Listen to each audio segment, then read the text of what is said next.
Yeah, so I didn't have a good reputation at school.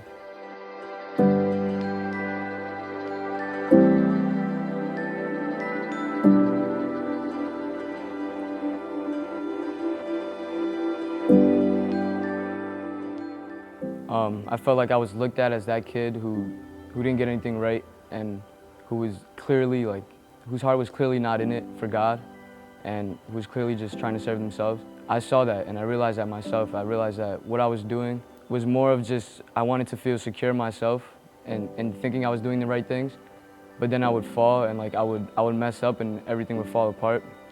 And then I realized that my heart wasn't in it for God, it was in it for myself. I wasn't all in to serve God.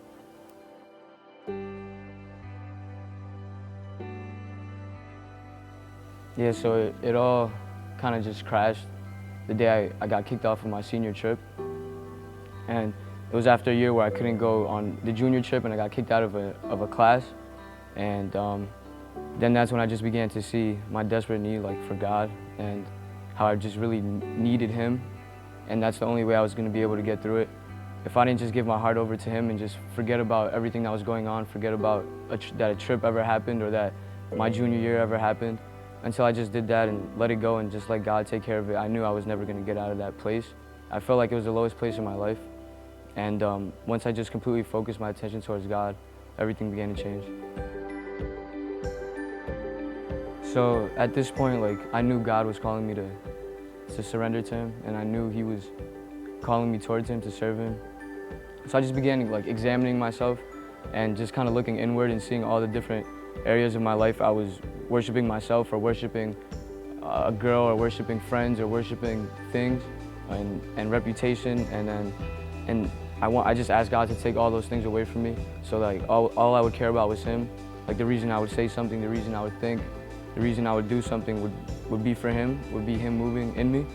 And I just began to ask Him to do that every day, and that's when I began to see God do things I never thought He'd be able to do.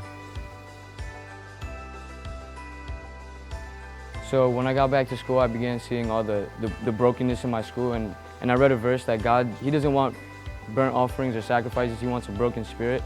And I began to see broken spirits in my school, and I met a kid named Luke in my school who felt the same way, and I was able to pray with him, pray for our grade. As soon as the prayer ended, I knew the Holy Spirit was going to begin to move in my school. And I knew God was going to begin to do things I never imagined would happen. And it all started when I took that step of faith to get out of my comfort zone and follow what the Holy Spirit was moving me to do. And after I did that, things were never the same at my school. Within the next week, at least 10 people contacted me, contacted my best friend who's on the same path with me. And I just began to see people's hearts turning to God. Began to see people get on fire for God, get on fire for moving in our school, get on fire for Bible studies, for Wednesday prayer sessions, for fall retreat, for BCU.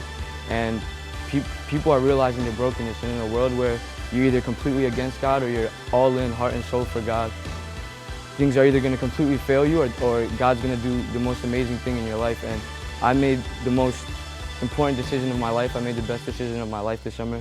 And I'm just so excited. I'm so pumped to see what God's going to do, not only in my life, but the people around me. And I believe that He's going to do it not only in my school, but He's going to do it in every school in Bergen County, in New Jersey. He's going to do it here at Bethany. And He's just going to begin to move in people's lives like they never thought He could before. And I'm just so thankful for that.